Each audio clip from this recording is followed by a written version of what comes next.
কে বলছেন ওয়ামুর আহলাকা বিসসালাত, হে নবী তোমার আহাল বর্গদেরকে সালাতের আদেশ করো। তার মানে এটা কি বুঝালেন, কি বুঝলেন আপনারা? শুধু নবী মুহাম্মদ সাল্লাল্লাহু আলাইহি ওয়াসাল্লামকে, তার ছেলে মেয়ে আত্মীয় স্বজন তাদেরকে না, সারা বিশ্বের মানুষকে কি বললেন? ওয়ামুর আহলাকা বিসসালাত, আপনি আপনার আহাল পরিবারদেরকে কি করুন? তাদেরকে সালাতের আদেশ করুন।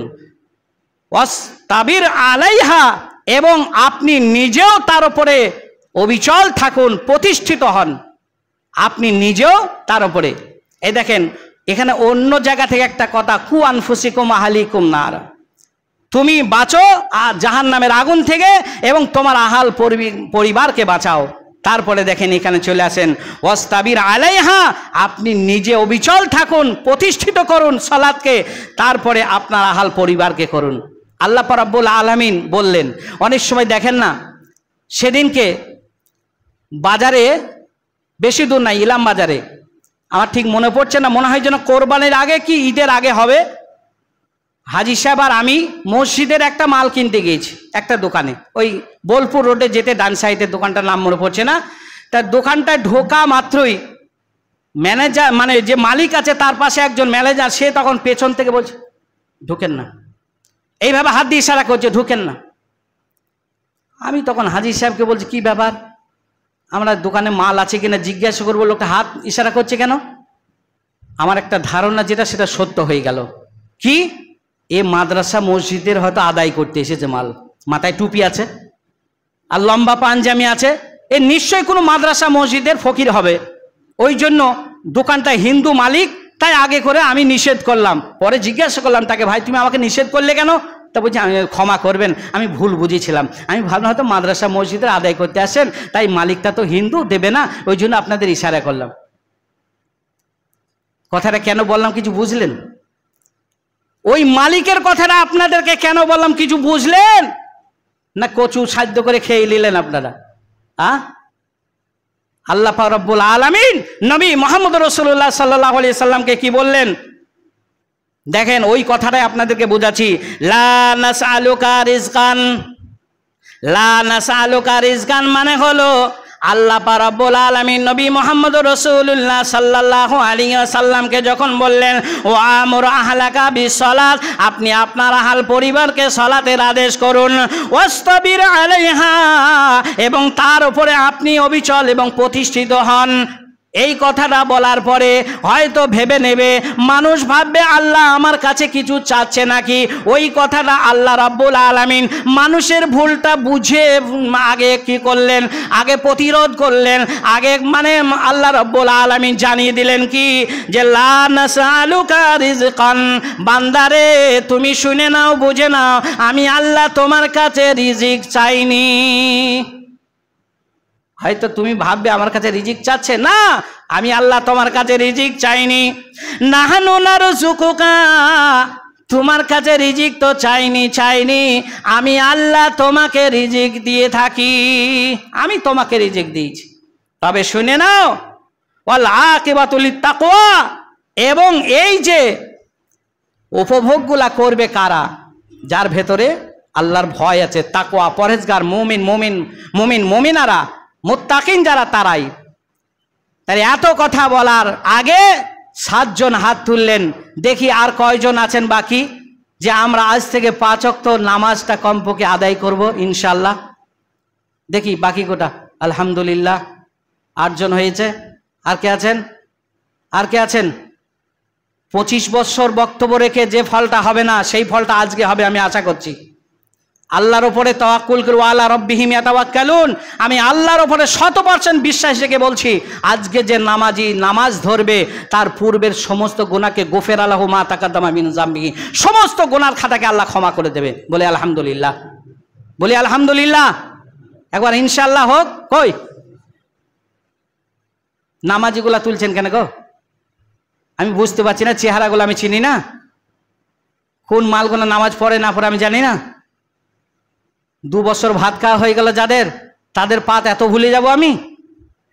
আমি আপনাদের বন্ধু ভাই বলে বলছি, যতটা আপন ভেবে আমি বলছি, এতটা আপন ভাবতে পারবে না সবাই।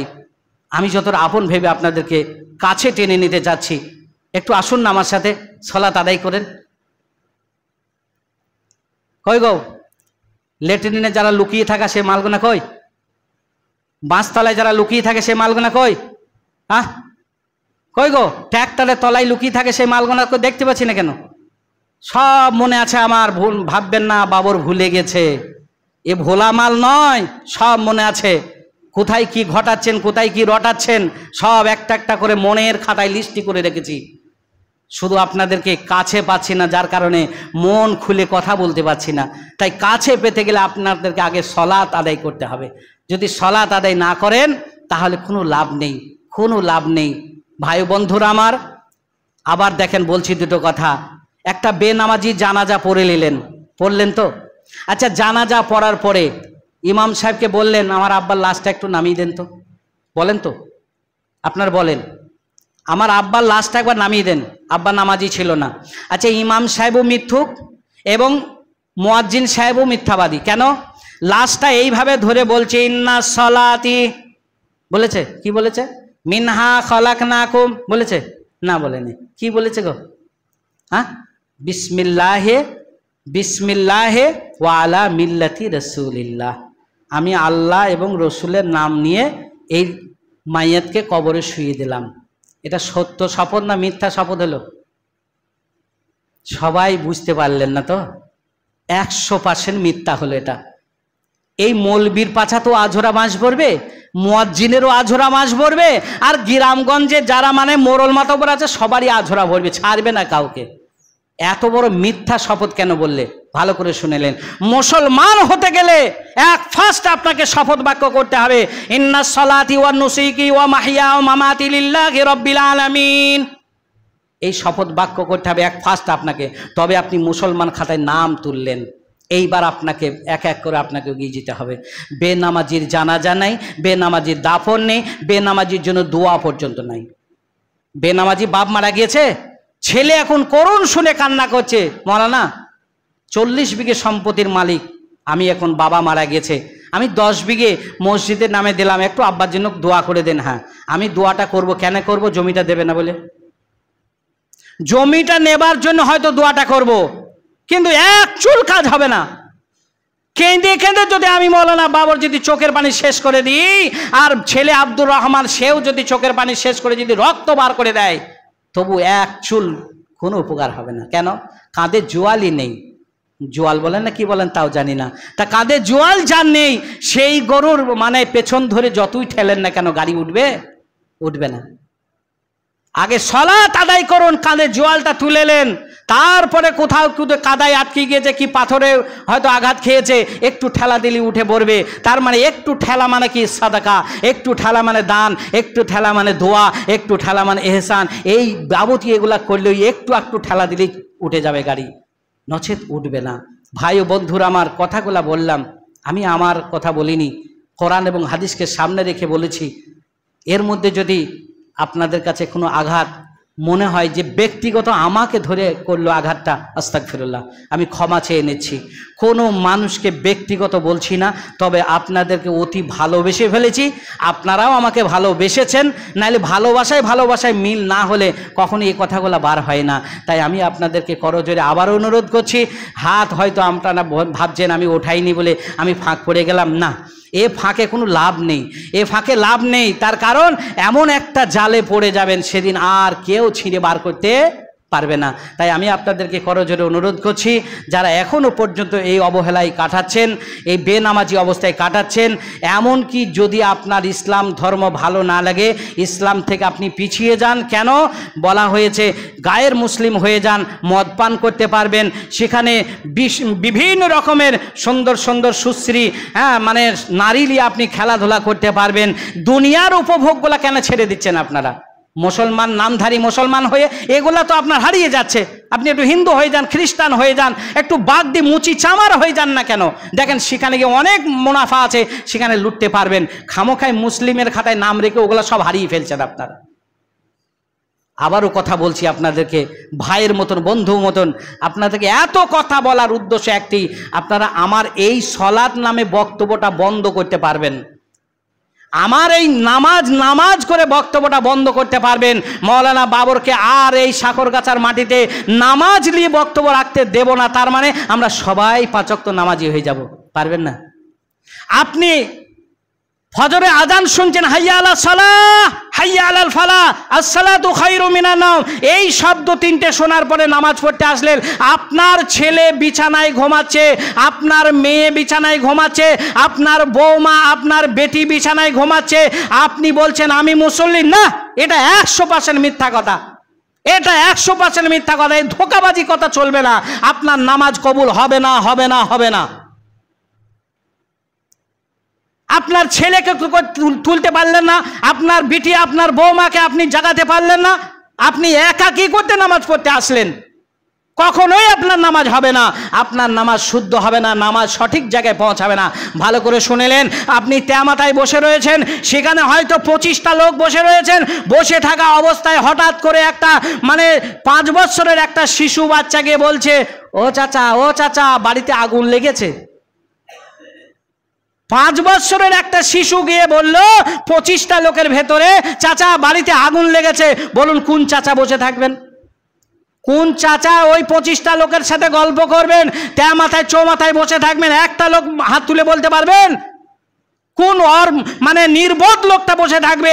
অবুঝ পাগলা বসে থাকবে?